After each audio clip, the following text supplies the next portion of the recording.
This brand new study series on, Reese sort of named it LOL, but like living on less. Okay, so where God takes tiny things and does big, remarkable things with that. I think it's appropriate to sort of come out of this leadership series and lead into this LOL series, because for many of us, one of the barriers to us really stepping into our leadership, okay, that God's really called you to, is this idea that you see yourself so smallly. It's not a word, that's the word that's used. Okay, all right. And so you see yourself as being too tiny, too small, too insignificant, too insufficient, too not enough. Okay?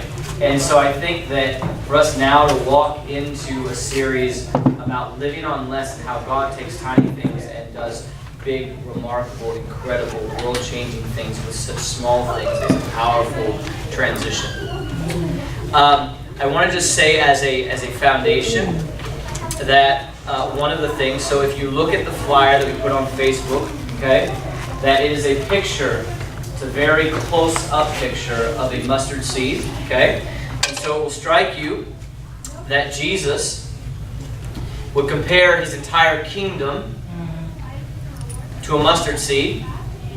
For those of you that will see the picture, for those of you that have seen a mustard seed in person, you'll recognize that a mustard seed is hardly recognizable.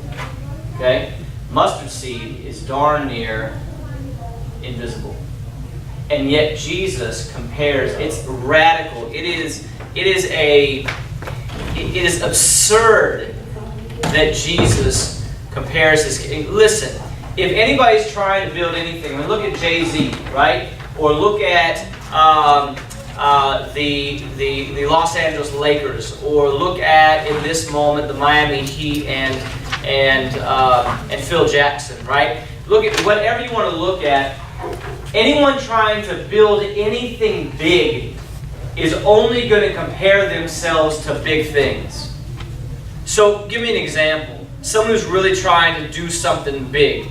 What are they comparing themselves to? How do they let you know that what they're doing is big time? Can you think of any examples?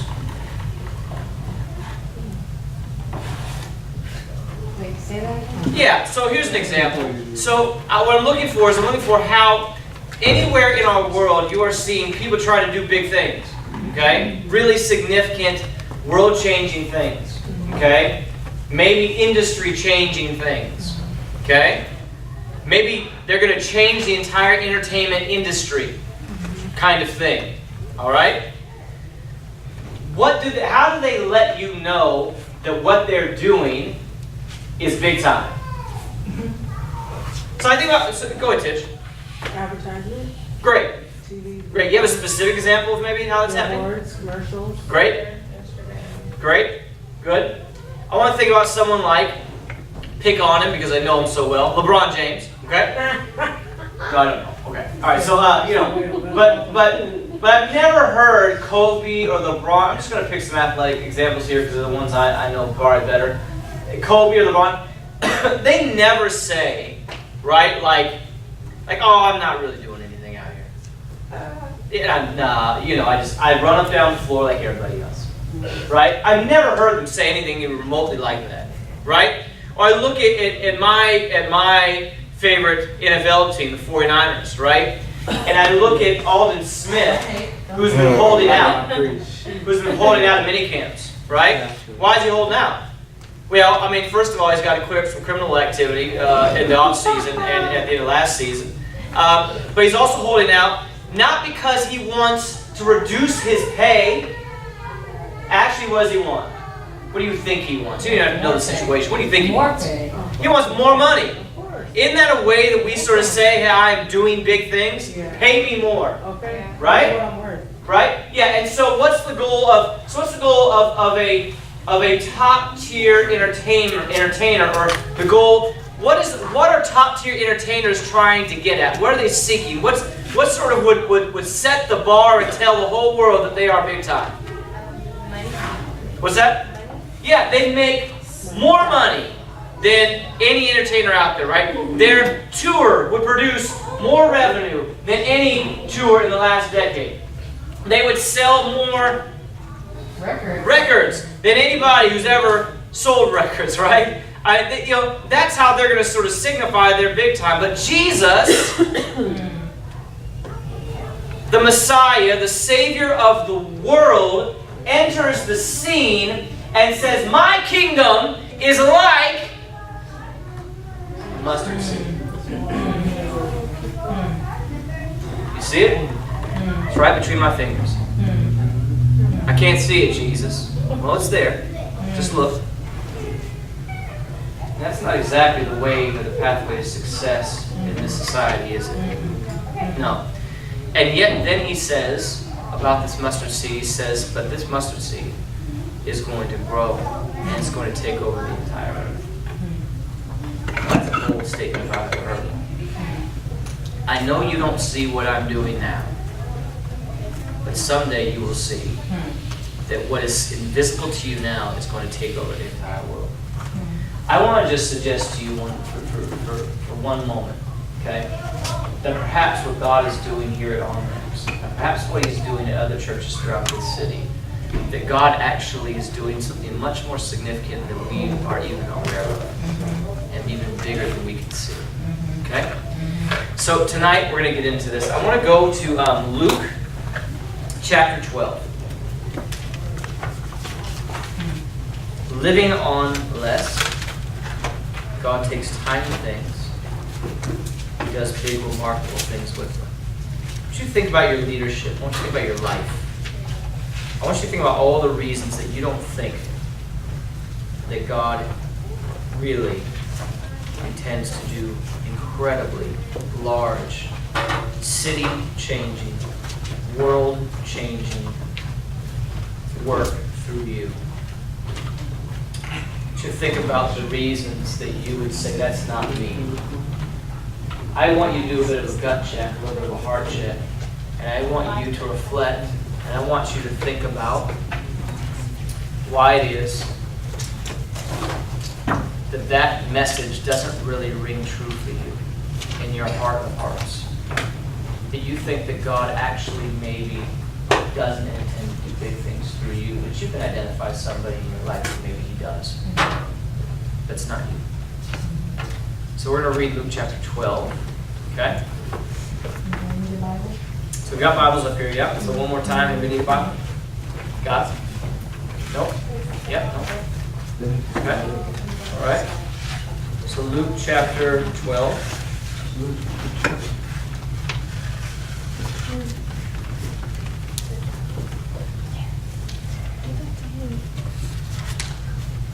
And so this is a story. It's it is a parable, which basically is a story. It's a made-up story, but yet it's a true story. So I don't know if you've ever seen a movie where you thought, man, that movie clearly is not true. It's not based on a true story. It didn't say that at the beginning or the end of the movie, okay? But man, you walked out of that movie being like, man, that's kind of real life. Can you think of a movie like that you saw? Yes. So it's like, it's not real, but it is real. Can you think of a movie like that? Yeah. Name one. Brick Mansion. Okay, Brick Mansion. Haven't seen it, but Reese has seen it. She loves it. She's going to continue to remind me that I haven't seen it and that I should see it. What other movies comes to mind for you that you're like, man, that's not a real movie. That's not real life. But boy, that was real. The one that had the guy Jacob in it, what's that movie? The Twilight. Twilight? Twilight. I look at The vampire movie?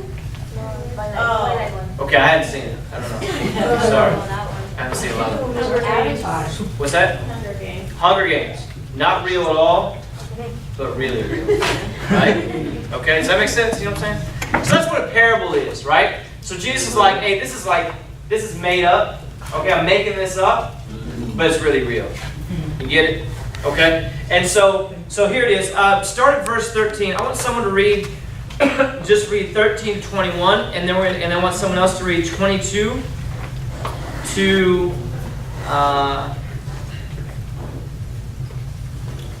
22 to 31. Okay, so who will read 13 to 21? Someone feels comfortable reading that. the parable of the rich fool? Yeah, that's the one. Okay, I'll read it. Okay. Someone in the crowd said to him, "Teacher, tell my brother to divide the inheritance with me." But he said to him, "Man, who made me a judge or arbitrator Yeah. over you?" And he said to them, "Take care and be on your guard against all covetousness." Is that what that word is? You know, I have a different one. Mine says kinds of greed, but I don't know. Covetousness. Yeah. Oh, covetousness, is that what it is? Okay, great, thanks. For one's life does not consist in an abundance of his possessions. And he told them a parable saying, "The land of a rich man produced plentifully, and he thought to himself, what shall I do? For I have nowhere to store my crops." And he said, "I will do this. I will tear down my barns and build larger ones. And there I will store all my grain and my goods. And I will say to my soul, Soul, you have ample goods laid up for many years. Relax, eat, drink, be merry." But God said to him, "Fool, this night your soul is required of you, and the things you have prepared, whose will they be? So is the one who lays up treasure for himself is not rich for God." Okay, stop for a second. Now, we're going to read the second part of this in just a second, but I just want to pause for a minute. So, you all were reading along, it looked like, with Victoria. And I want you to sort of, like, in your own words now, like, just kind of retell that story. What just happened there? Just say it in your own way. I want to make sure we really understand what Jesus just said. So retell the story. Somebody.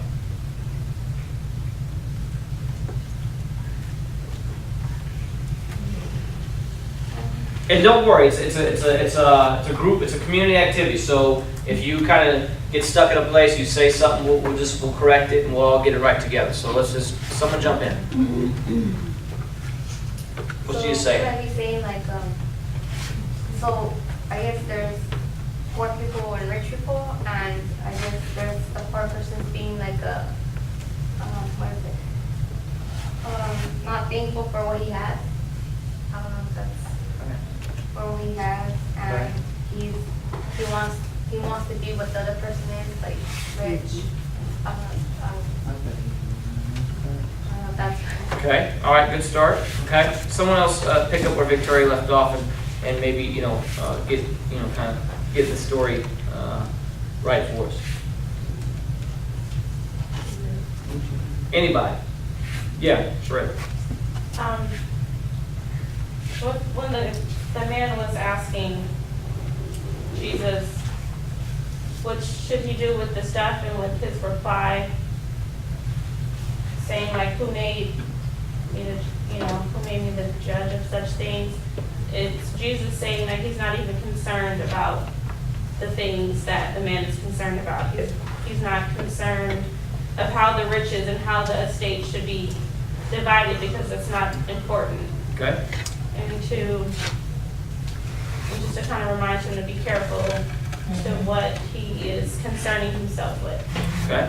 And then what happens in this story? Describe the story to us. So there's a parable. He says in verse 16, then he told them a parable, right? So what's this parable? Katie? So basically there's a man who's blessed with a lot of like produce from his crops and stuff, and instead of thinking what he could do to help others with it, or what he could do in order to give God honor with it, he thought of how he could preserve it and be greedy, and so that he could relax and do whatever it was that he wanted. But God wasn't exactly happy about him being idle. fool. Okay. All right, good. So this is a question at the end of verse 20. It says, and the things you have prepared, whose will they be? It's kind of a rhetorical question, right? It's a question that almost doesn't need to be answered, right? And actually verse 21 kind of helps us understand whose they are going to be, right? So Jesus basically asked, like, whose stuff is that going to belong to? What's the answer? Who was going to get all that stuff that he's storing up? Who was going to get it? The people? No, not lots of people. Who's going to get it? Just himself. Okay, so verse 21 says, so it is with those who store up treasures for themselves. Okay, so he was storing up all this stuff, and then he was going to get so much gathered up, that he then was going to just take a vacation. Okay, basically, eat, drink, hang out, right? And that's when God jumps in and is like, hey, that's not all right, you know? And so that's the story. Okay, you guys have done a great job with that. So that's the first part of this, and then let's read 22 to 31. So who will read that? Just read it right out of your Bible. Verses 22 to 31. Who's next? And Jesus said to his disciples, therefore I tell you, do not worry about your life, what you will eat, or about your body, what you will wear. For life is more than food, and the body more than clothes. Consider the ravens. They do not sow or reap. They have no storeroom or barn, yet God feeds them, and how much more valuable you are than birds. Who of you, by worrying, can add a single hour of your life? Since you cannot do this very little thing, why do you worry about the rest? Consider how the wildflowers grow. They do not labor or spin. Yet I tell you, not even Solomon in his splendor was dressed like one of these. If that is how God clothes the grass of the field, which is here today and tomorrow, is thrown into the fire, how much more will he clothe you of little faith? And do not set your heart on what you will eat or drink. Do not worry about it, for the pagan world runs after such things, and your Father knows that you need them. But seek his kingdom, and these things will be given to you as well. Awesome. Great. So, again, let's do it again. So what basically, in your own words, what is Jesus saying in that last part? Don't worry. Don't worry. Now, does that make sense coming off of this parable? Do you get it? Like, why does that message, don't worry. I mean, look at the ravens, look at the lilies, look at the grass, look at everything. It's all doing well, right? Okay. You know, and does that make sense? That comes after this story about this rich man who was storing up all of his goods. Does that mean, do you get why Jesus said that after that? Nani, you were going to say something?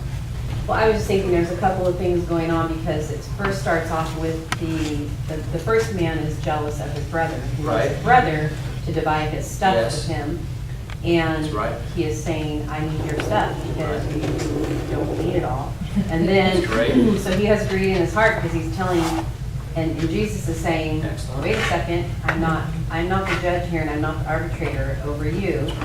And then he says, be careful. That's right. Do not have covetousness. Do not be jealous. Do not want the stuff that your brother has, etc., etc. Guard against all kinds of greed. Because I'm going to tell you this story about the man who stored up all this stuff, and it's all for him. That's right. And when we're anxious and we are fearful, we tend to hoard our stuff. And we want to keep it, and we don't want to share because there may not be enough left over. And the truth of the matter is that if we are seeking him, he's going to take care of our needs. Eventually, somehow, somewhere. Awesome.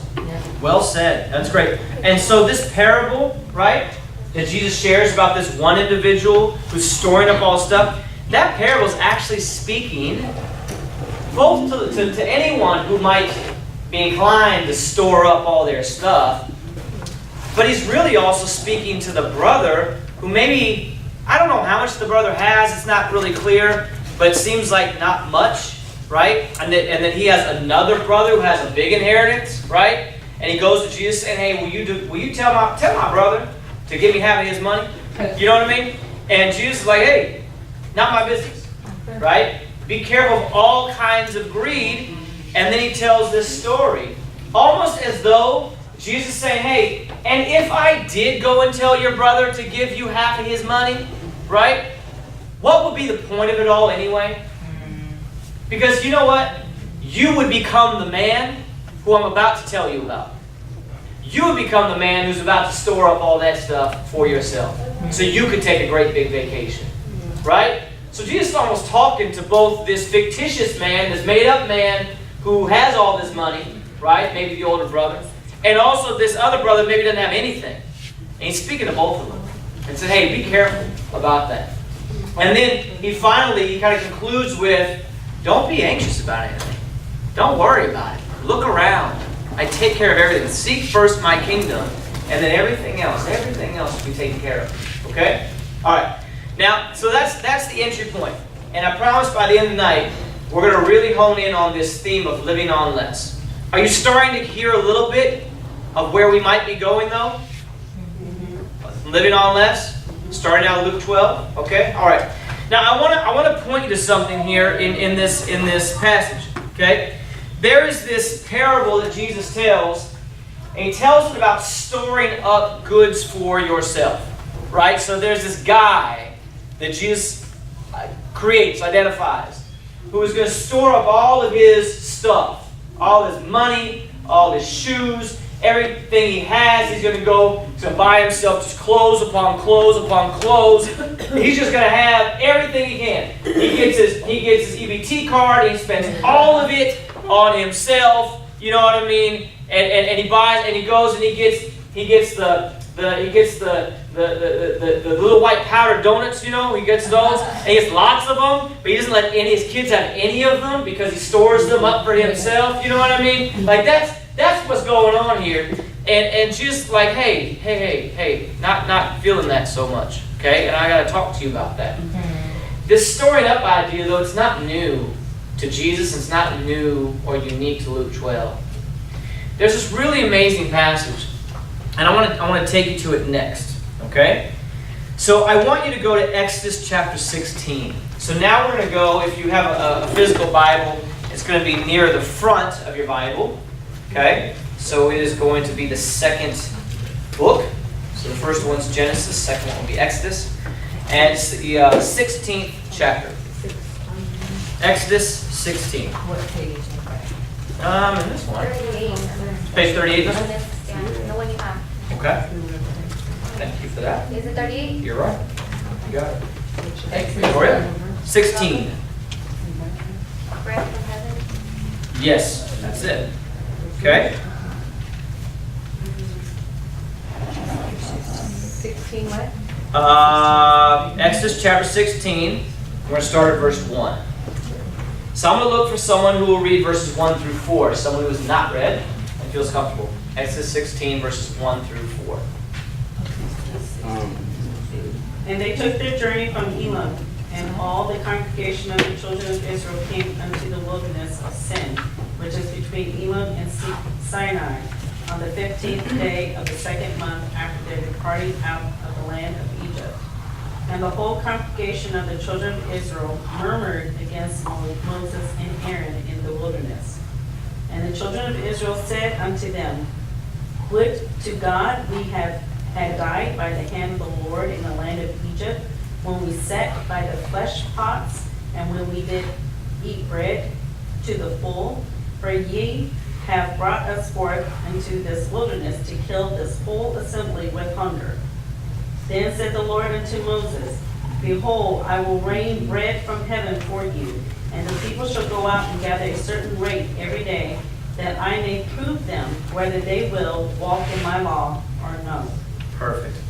All right, so same exercise. Someone just repeat in your own words what is going on here.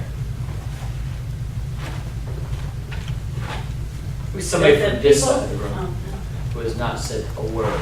This side over here. The heavy, deep thinkers. Okay. Right?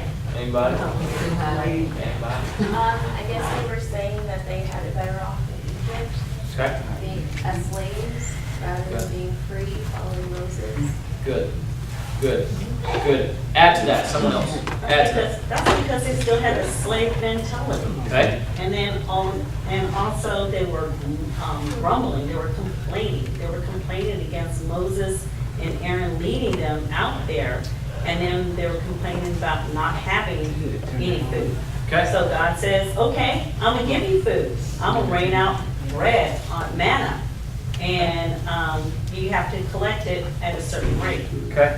Okay. All right, very good. Anyone else want to add to that? I was saying with that, well, part of that I was looking at, like how, like, you know, to the point where they are, it's like God got you out of there, and you're trusting, you know, each little step that he's taking, God is making a way, you know? So like, why would you get to this point and be like, oh wait, now he's not gonna do that for me? You know, it's like, Okay. that's what I was. Good. That's great. Good. Okay. Good. Excellent. I want someone else now to read same chapter, but go to verse 16 and read through 21. So same chapter, Exodus 16, to read verses 16 to 21. Someone who's not read. This is about the manna that Priscilla just read us. Okay, that God promises He's going to rain down from heaven. All right, so read to us what God says about this manna, verses 16 to 21. I was thinking, Please. could you explain why they were led out? That might be helpful. Yeah. Why don't you share, Diane? Oh, well, Yeah. thank you. Teach it, Well, I was just, I'm not a teacher. It's- So I was just thinking that Moses led them, the people here, out of Israel because they were in slavery. Out of Egypt. They were in slavery. And so he kind of said, hey, let's go this way. And then now God's providing for them, and now they're grumbling. That's Okay. right. That's right. I just thought maybe we That's could helpful. start where the. That's helpful. Thank you. So Good. Exodus 16, verse 16. Yep. This is what the Lord has commanded. Each one is to gather as much as he needs. Take an omer for each person you have in your tent. The Israelites did as they were told. Some gathered much, some little. And when they measured it by the omer, he who gathered much did not have too much, and he who gathered little did not have too little. Each one gathered as much as he needed. Then Moses said to them, no one is to keep any of it until morning. However, some of them paid no attention to Moses. They kept part of it until morning, but it was full of maggots and began to smell. So Moses was angry with them. Each morning, everyone gathered as much as he needed, and when the sun grew hot, it melted away. Great. So again, someone tell me, and there's some words in there like omer. Just in your own words, what does God say about this manna, this bread-ish like substance that's going to rain down from heaven? What does God say about this bread? He gives them very specific instructions. He says, hey, here's the deal. Let me tell you what to do with it. What does he tell them to do? Collect a certain amount of it. Okay? For the day. Okay, Ozzy, what are you saying? Just to gather a certain amount for each person. How much are they supposed to get? He's clear about it. How much do you get? I wanted to know what the omer was, because I'm like, what is that? Yeah, it's an amount, but It's there's an amount? but he actually I thought it was a says person. but he actually says gather. So they gathered how much? So it says How here. much they needed. Yeah, exactly. It's verse 18, the end of verse 18, right? So they gathered as much as each of them needed. That's how much they gathered. Okay? So they gathered as much as they needed. Now what happens here at the end of this thing? Because actually some of them don't. Some of them actually do what?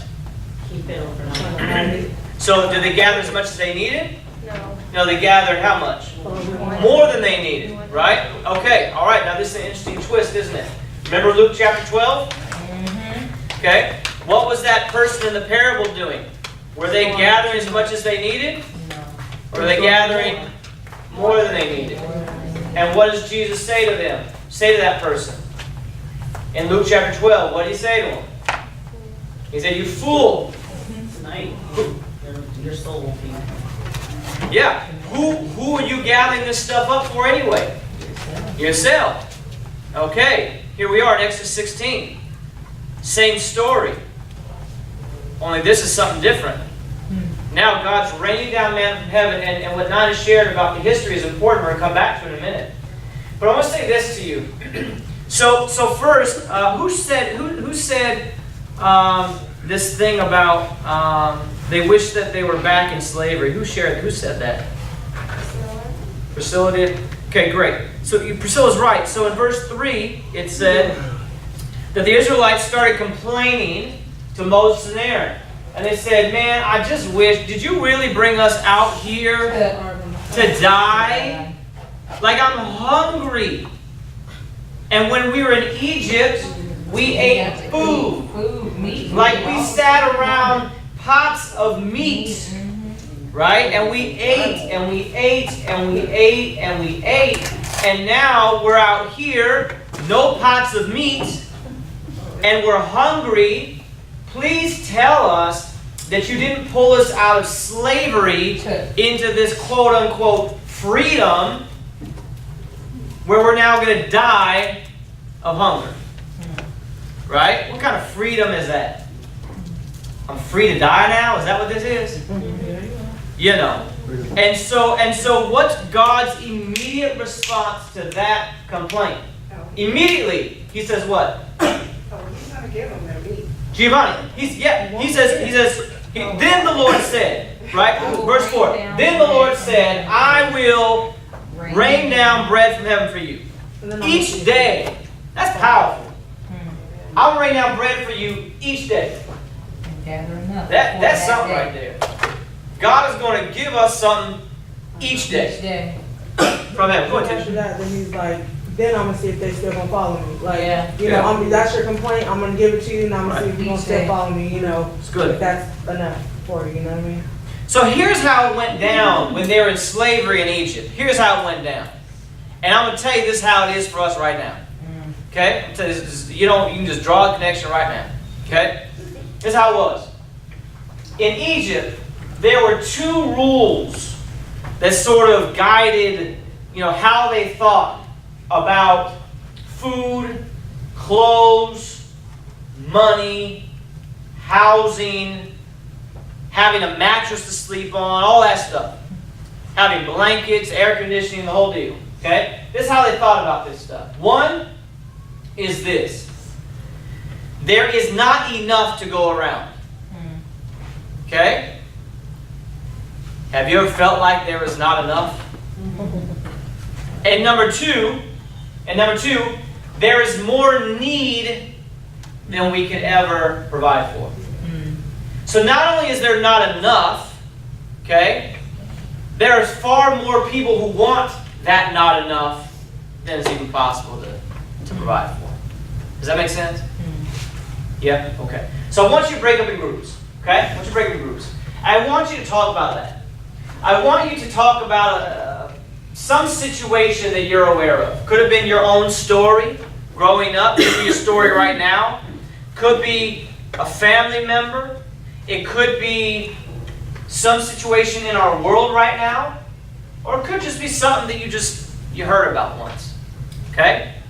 So it can be as real as you want it to be. Okay? Where you have felt like, or someone has felt like, man, there is not enough, and there are way too many people who want this. Okay? So I want you to break up in your groups. I want you to talk about that. Does that make sense? Yes? Okay. So try and think of something. Think of some situation in your life you feel like, it's not enough. Okay? And there's more need than I can provide for. Alright? Break up in groups. So whatever. I don't care. I mean, just like 3 or 4 people is good. Okay? So let's share. What were some of your examples where you felt like, there's not enough, and there's so many places where this needs to go? Well, in our group, we talked about how we distribute food on Tuesdays and Saturdays. Okay. It always, at the beginning, it always looks like there's not going to be enough. Okay. But at the end, we have leftovers. Fascinating. Every time, and it's been happening that way every time we have to feed. Okay. Always. That's great. That's a great example. Anyone else? What else do you talk about, Tiffany? We were discussing the education system, like there's like not enough teachers, there's not enough money to provide education to these students, like at least like hands-on, more time to spend with these kids and educating them. So That's right. Not enough teachers, not enough quality schools, not enough money to fund the schools to ultimately provide the quality of education that all of our children need, right? Definitely. That's how it feels, right? Yeah, what else? What else did you come up with? Ozzy, yes. Well, I was just sharing how speaking, it reminded me of Black Friday, Oh, yeah. which isn't so much a need, but it's a want. And you just hear about like people getting trampled on, and you know, where it's just like masses of people rushing to get stuff, more stuff that they probably don't even need, but it's a sale, so it's all kind of stuff. Yeah. Does everyone know what Black Friday is? Oh. Do we know what it is? I was gonna Okay. Okay. So, yeah, tell Haley what Black Friday is. Do we know? You got it? Just kidding. You're kidding. Very funny. All right, good. I didn't get it. My bad.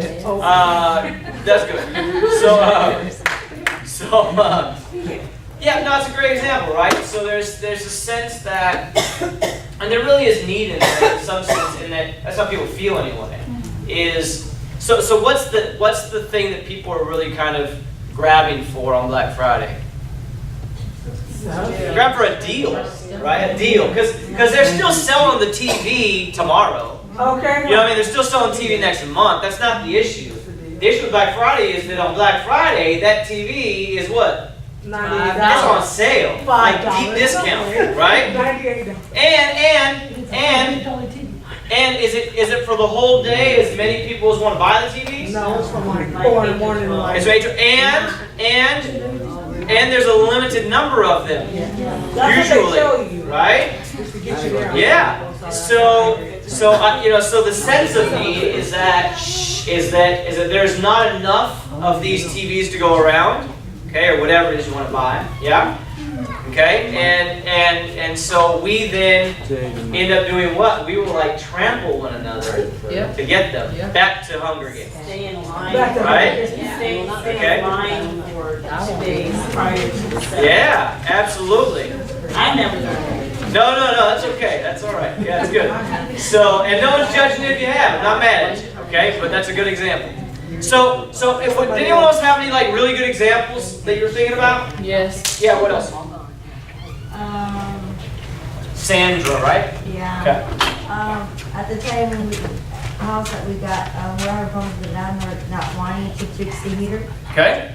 So we're like actually a couple of months without no heat for the winter. Okay. And not having enough blankets for the family that I have. Wow.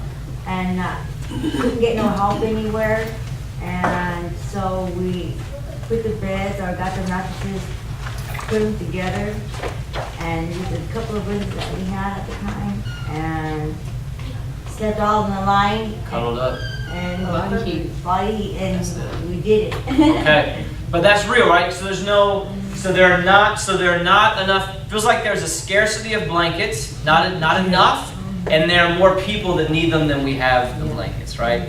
Now you were super creative and you helped to solve that. But that's how you felt, right?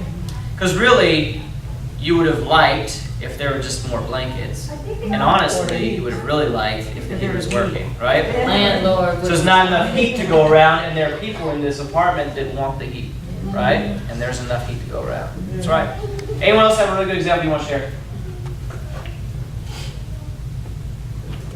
I just thought about when you do like a food drive, for example, like Thanksgiving, when you start handing out flyers and, you know, so we have so and so many amount of turkeys and bags of food, and maybe you're expecting like 100 people, and then 400 people show up. Okay. Then it's like, oh, do we have the Right. amount of food to supply everybody? Yeah. Or Ozzy also mentioned like natural disaster like Katrina, like what happens when the whole Yeah. city's out, like you Yeah. hear that there's not gonna be enough medical groups or food coming in to help out with them. That's right. We've had, just in the last couple of years, we've had significant storms, right? Tsunamis. We have dealt with tornadoes, right? That have really wrecked entire cities, if not even islands.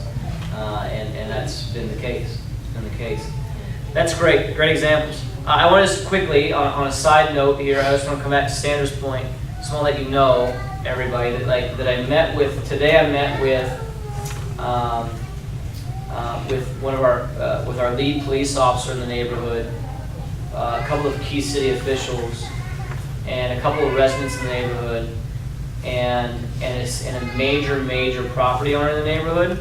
And so we met today, and the conversation was that we're going to get together this property owner, along with probably 3 other really big property owners that probably, when you put them together, you get these 4 people in the room, they own probably 70% of the rental housing in the neighborhood. Okay, so that's a lot of apartments and homes. And the idea is that we're going to be able that they are going to work together for the first time, and they're going to work together, and we will work together with them as residents, as neighbors, yeah, and we will hopefully be able to get them to begin to maintain their properties at the level that is really demanded by the neighborhood. That's right. So that would be a situation where in the future, hopefully, Sandra, if you knew somebody whose heat wasn't working, that we could very quickly and easily go to them and say, you need, like, hey, Fix I don't it know if you now. don't know about this, but this needs to get fixed like today. And hopefully that will work. 3 months. I know, so that's what we're working on, okay, all right? Is that going directly to the owner of the property? So yeah, I try not to mess with folks kind of in the middle, because they mess stuff up. No, this is where He I'm said, "I'm saying, going 'cause straight right there to-" where I live at, Yeah, so we're gonna work on it, okay? they have coolers, Yeah. it took me almost a year to get him to fix the swamp cooler for my daughter, because she has to have Right, Our swamp cooler don't work either. It took me a year to get him to fix it, and she's already transferring to a 1-bedroom. They just fixed it like a month ago. so the church is trying to solve those problems for everybody in the neighborhood, okay? Okay, but you better if you have stubborn manners, because my landlord, I'm gonna tell you. Elena, I'm We're gonna telling take care you, of we're it. working on it, okay? I'm just letting you know how my landlord. I know, I'm telling He you, talking about his boss, not your landlord, well, somebody above him. and we're meeting with this is totally an aside, but we're meeting with the biggest civil rights attorney in the city next week, okay? Because we're working on some stuff where we're gonna be able to sue these landlords, okay, if we need to. And so just, so I don't care if he's stubborn, but he's gonna lose a lot of money, so. Get it. in Okay, courts. but would that affect us as being tenants there? We're working on it, Elena. You're gonna be all right. No, You'll I'm be just all saying, right. 'cause I'm looking out for my daughter, because usually No, he you'll be throws all the right. ball. If you call the city on me, I'm gonna give you a 30-day notice, and then. That's Can't what's do that. going on with That's us right now. Okay, so we're working on it. So here's where I'm going to go next. Okay, here's where I'm going to go next. So out of Exodus chapter 16, there is the story. It's where we were. Okay, about there's not enough, and yet there are more people that need it than there is to supply. And what's fascinating is that when the people of Israel complained to Moses and to Aaron that you've brought us out here to die, when we were in slavery, we had all the bread and the food and the meat to eat that we wanted. Now I want you to think about that for a second.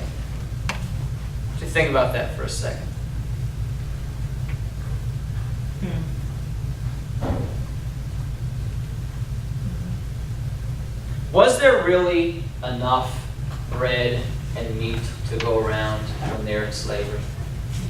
No. How did that work exactly? Anyone have any ideas? Priscilla, what were you thinking? Well, they were enslaved. They were in servitude. So, no, they weren't. They were in lack because the Pharaoh saw all that they had and they were given.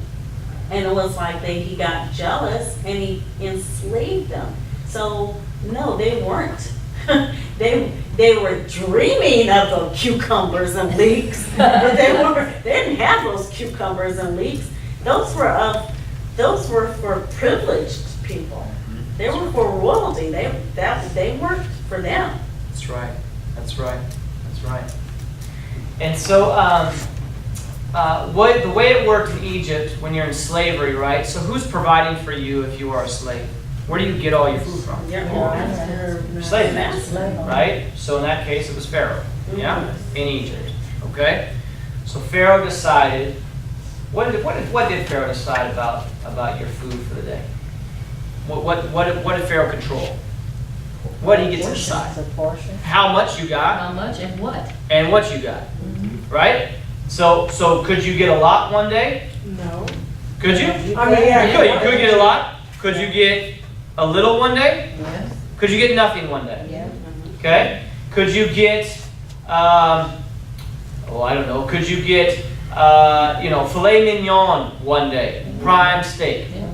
Yeah.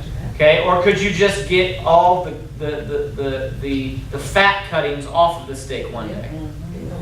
Good, right? Because Pharaoh controlled all of that, right? And how did you ultimately earn what you were getting to eat?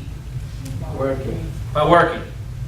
And if you did ultimately, if you met the goals of the day, of your taskmasters, then you probably got maybe some decent food, maybe, right? And if you didn't meet them, then what would happen? Punished. Then you're withheld, right? Okay. And so when they complained, when the people of Israel complained to Moses and Aaron, we were in Egypt. Substitute Egypt for slavery. When we were in slavery, when we were slaves, we sat around the pots of meat. You know what's funny about that? Is that they only seem to remember the pots of meat. But they've forgotten all the hell they went through. Yeah. They forgot about the days they didn't eat. They forgot about the days that they only got the fat off the bone. They forgot about all those days. Kind of funny how that is, huh? That when we walk with the Lord, that sometimes, especially those of us that have a history where we didn't, like me, like when I didn't walk with the Lord, when I didn't know God, that sometimes I remember back to those days as though they were the good old days. Wow. Oh, that's good. Isn't that something? Yeah. But you know what? When you were living it, it wasn't the good old days. That's so true. It was a tough road. Okay? But now when you go through a little bit, right, and like you're like walking through the wilderness and you're like, man, I'm kind of getting hungry. You only remember like the one time that you had steak over those 18 years. You know what I mean? One time. That's the only thing you remember. But it was like 18 years. You know what I mean? And so here they are. They're like, man, we were slaves in Egypt and we sat around pots of meat. No, you didn't. Well, they sat there. Not all the time. Not every day. Don't you remember what Pharaoh did to you? You know what I'm saying? So if you want to read some of that, you can read like Exodus chapter 5 where Pharaoh's taskmasters kind of get mad and they start withholding straw and bricks and they're building a wall. They're like, hey, you still have to make the same progress on the wall today, except now you have to actually go make your own bricks. You have to go collect the straw. Right, you got to get the straw, you got to make your own bricks. We're not going to provide it for you. No. But don't worry. But don't worry. We have not reduced the number of bricks you have to ultimately make today to build the wall. That's cold-blooded. That's cold. That's cold. That's sort of like a coach saying, "My man looks like an athlete, man." So that's like coach saying, hey, look, you got to run this mile still in 6 minutes. You're like, all right, I can do 6 minutes. He's like carrying 2 sacks of potatoes. Really? Carrying 2 sacks of potatoes? Still 6 minutes though. That's not right. You know what I'm saying? And then we're going to punish you if you don't. Okay? So this is the story that's sort of unfolding here. And God says this to the people of Israel. You're complaining about the meat, but then the Lord said, I will provide for you. Now who's providing? Pharaoh? No. God has taken the place of Pharaoh in the lives of the people of Israel as their provider, right? Pharaoh was providing. Was he a good provider? No. He was a messed up provider. He was an unjust provider. He was a conditional provider. And God says, I will provide for you. Okay? You want to go back to the place where Pharaoh provided, but wait a minute, before you make that decision, let me show you I'm going to provide for you. And I will give you something each day. Alright? I'll give you something each day.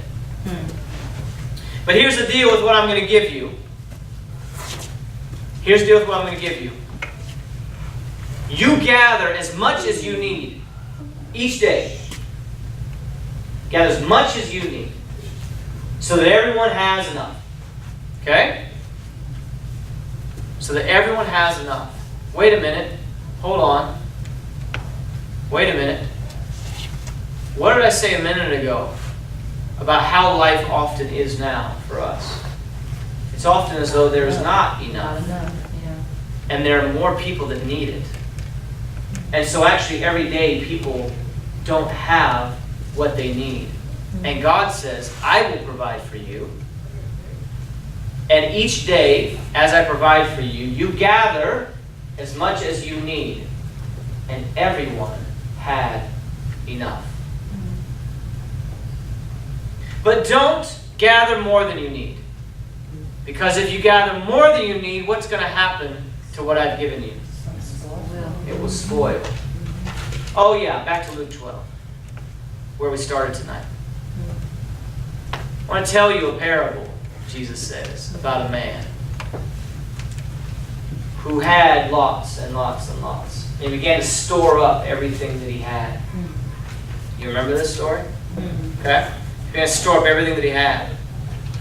And as he stored it up, he said, I'm just going to take a vacation now because I've stored up so much that I don't actually need to do any more gathering. And God says, you fool. Who is that for anyway? Wow. They who gather and store up for themselves, he says, they will rot in hell, basically. Just mentioning parallels here. Now I want to sort of take you to this Exodus chapter 6. Go to Exodus chapter 6.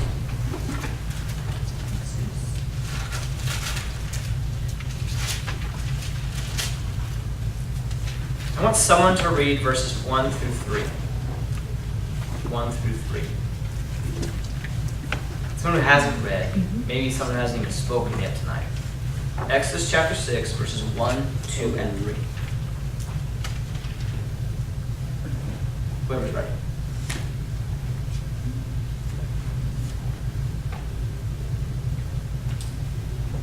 Then to the Lord said Moses, now you will see what I will do to Pharaoh. Because of my mighty hand he will let them go.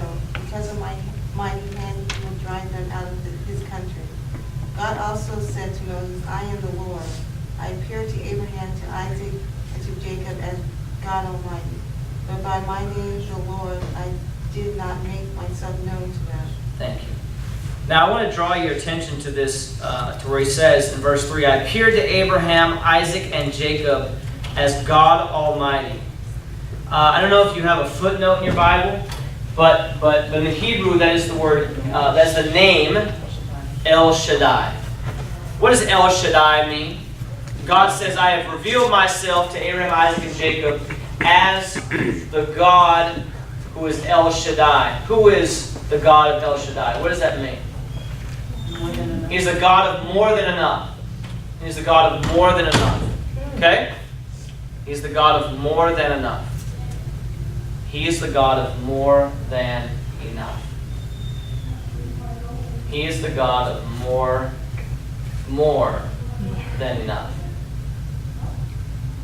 In Exodus 16, that's coming with this manna that rains from heaven, he says, gather how much? Gather how much? Enough. Gather what you need. Gather enough. And what happens if you gather more than enough? It spoils. Okay? What did he say to the man in the parable in Luke chapter 12? Had that man gathered enough, or had that man gathered more than enough? Gathered more than enough, right? And what did he say to that man? Called him a fool, right? Okay. And yet here in Exodus 6, God says, I am revealing myself as the God of more than enough. And then 10 chapters later, he rains down manna from heaven and says, don't gather more than enough. Actually, because if you do that, it's going to rot. I just want you to gather enough. God says, I'm revealing myself as the God who is more than enough. And then 10 chapters later, he says, don't you gather more than enough. You just gather enough. I think why he has us gather just enough is because he wants us to be totally dependent on him. Yeah. Rather than us thinking about hoarding or our thoughts being elsewise or on other things other than his provision, his daily provision.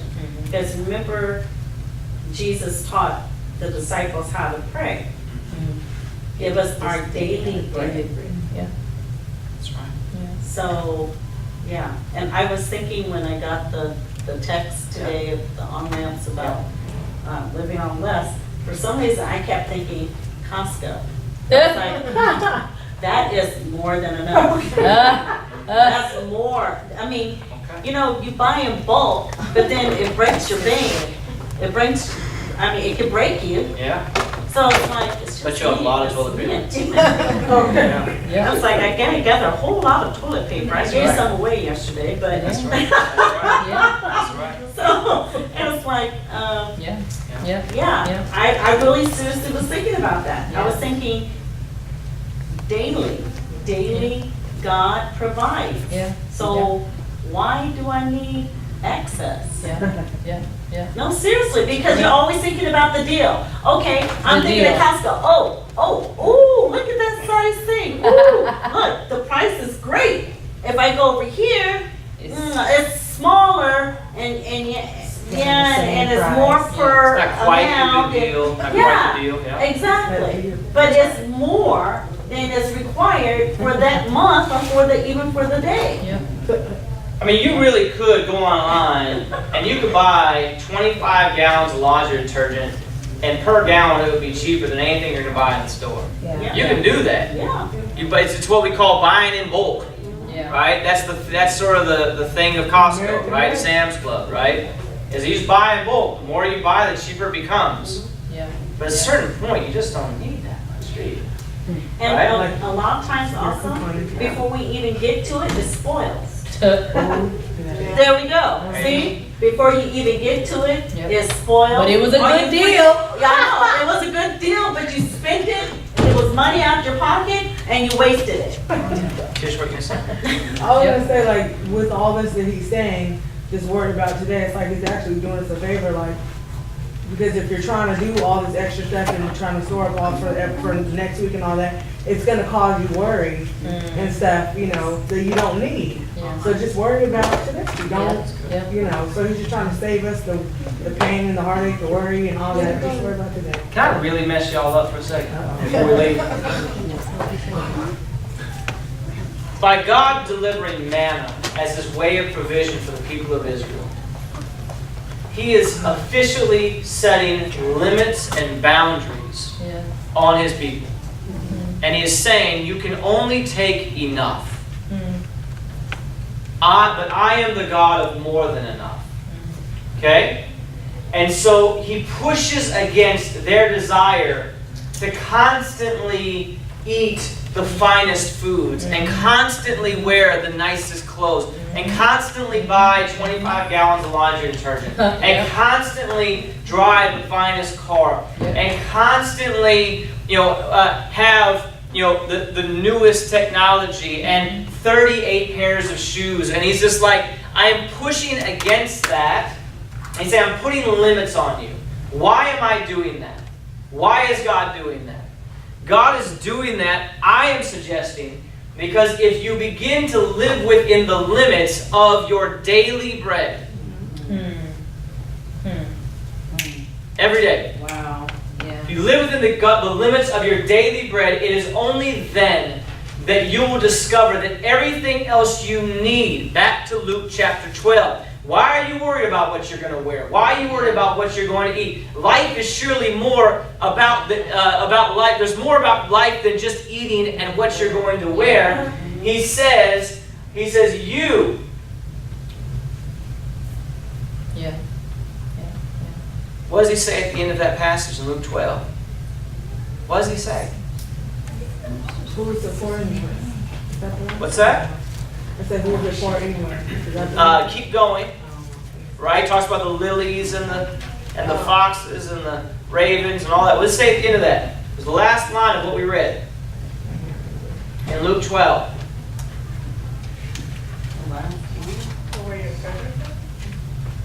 Number 31. Seek first his kingdom, Oh, yeah. and then all of these things will be added, will be given to you. If we live within our limits, so living on less. Living on less. What if we actually, instead of saying to ourselves, instead of the message we are preaching to ourselves, man, I don't have enough. That's the message of Pharaoh. That's the message of Egypt. That's the message of slavery. You are enslaved to that idea. Wow. I'm not good enough. Wow. I'm not talented enough. Wow. I'm not big enough. I'm not smart enough. I'm not fast enough. I don't come from the right family. I don't live in the right place. I don't have enough this. I don't have enough that. That is the message of Pharaoh. That is the message of slavery. And God says, no, no, no. I provide for you every day everything that you need. That's good. Listen, Yeah. I provide you every day, not some of what you need. I provide for you every day everything that you need. Yeah. And you are only to gather enough. That's good. Because I am the God of more than enough. Yeah. And if you will begin to live on less, choose into that reality. Don't feel forced into that reality. Don't feel like you're pressured into that place. Say, I am glad that I have what I have today because it is everything that I need and it has come from God. And if there is anything else that I will need today, I will find it in Him because He is more than enough. Yeah. I don't have to work and gather and hoard and seek to get more so that I can have what I need. Because if you begin to try and serve the God, the false God, okay? If you try to serve this false God, and let me say it this way. If you try to live and gather more than enough, then you will always be enslaved to the false God of there's never enough. Wow. Yeah. And yet God flips that and says, I will provide for you enough. And if you will live with enough, you will discover that I am more than enough. You will find that I am the more that you've always wanted, and I am the more that you can never get if you would spend the rest of your life trying to gather. You will never have access to my more by you spending the rest of your life trying to get it. You can't have it. Because I'm going to give you enough. You live within those limits. Live on less. And then let me become the God. Let me reveal myself to you as your God who is more than enough. Everything beyond enough that you'll ever need, that's where I come in. I'm the more beyond the enough. I give you the enough, you live on the enough, and there's ever anything demanded that is greater than the enough, that's where I come in. Because I am more than enough. It's who I am. Alright? And so Paul says this in 2 Corinthians chapter 12. He says, look, he says, I've been doing all these things, but God gave me a thorn in the flesh. I asked God to remove that thorn in the flesh. And God, you know what God said to me? God said, my grace is sufficient for you, for power is made perfect in weakness. And so Paul says, you know what I do? I don't regret that I have less. I don't regret that I have a thorn in the flesh. I'm not mad about it anymore. He says, so actually I will boast all the more gladly about my weakness, about the fact that I am living on less. Because as I do that, I discover that it is so that the power of Christ may dwell in me. Boy, you choose to live on less. You choose to just say, I am everything that God needs me to be because God has given me enough for what He has called me to. He's given me enough in order to accomplish my assignment in this world. God has given me everything that I need, and I endorse that, and I bless that, and I affirm that, and I own that, and I embrace that, and I'm never wanting for anything else. I don't seek after anything else. He says, seek first my kingdom and everything else. Because I am the God of more than enough.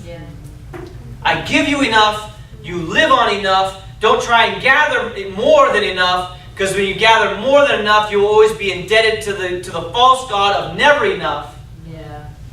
That's good. He says, just live on what I've given you. You are exactly who I intended you to be. You are everything that you need, that I need you to be, to do what it is that I intend for you to do in this earth, to be the mother that I intend for you to be the daughter that I intended you to be the son that I intended you to be the brother that I intended you to be. You are everything that I need you to be to do what I accomplished. And when it comes time that there's ever a moment where I need more, I'll just tap into myself.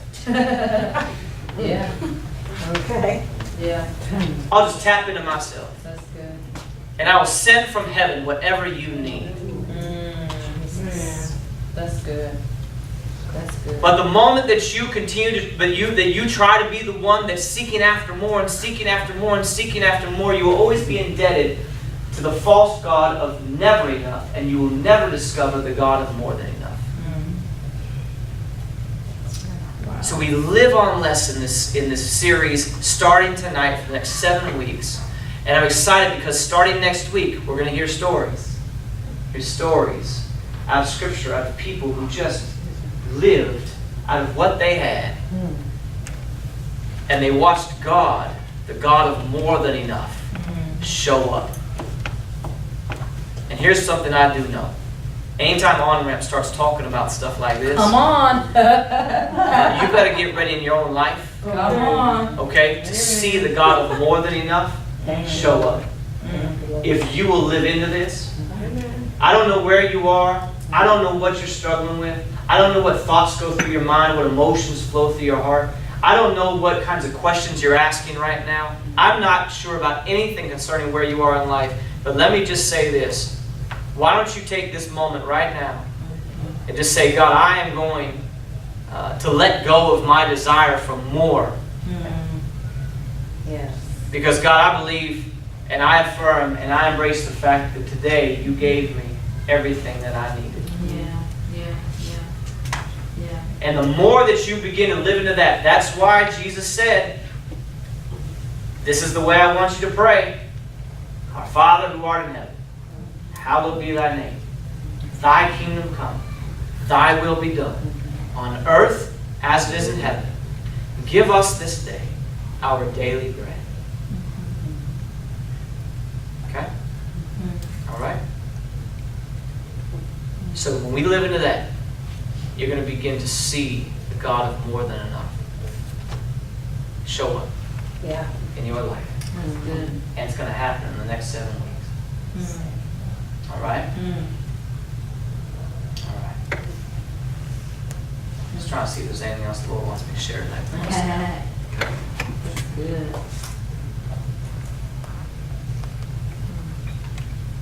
By the way, what happens when we live on enough and we don't try and store up more than enough? What happens to those that didn't have enough? What happens to them? You're able to share. You're able All of a sudden everybody has enough. Wasn't that the story of Exodus 16 with manna? God rained down manna from heaven, and as they began to gather enough, everything, just what they needed, the Bible said that some gathered more and some gathered less. Why? Because some had families of 6 and some had families of 2. And so they began to gather what they needed. Everyone gathered just enough. And the Bible said that everyone had enough. This is the radical nature of the gospel of Jesus Christ. It would change our world. It would change your family. It would change our communities. It would change your life. It starts with you. It starts with me. Don't get me into Malachi chapter 3, but I want you to go home. For those of you that like reading about tithes and offerings and stuff, I want you to read Malachi chapter 3 with a whole new understanding. Okay? God says, bring your tithes and offerings into the storehouses. That's the same language of Exodus chapter 1, where the people of Israel were building these storehouses for Pharaoh to store up all the stuff that they were gathering. He says, why don't you bring me your tithes and offerings into my storehouses and see how things are different with me than they are under Pharaoh's rule. Read Malachi chapter 3. Have fun with it. Okay? All right. I'm going to pray for us tonight.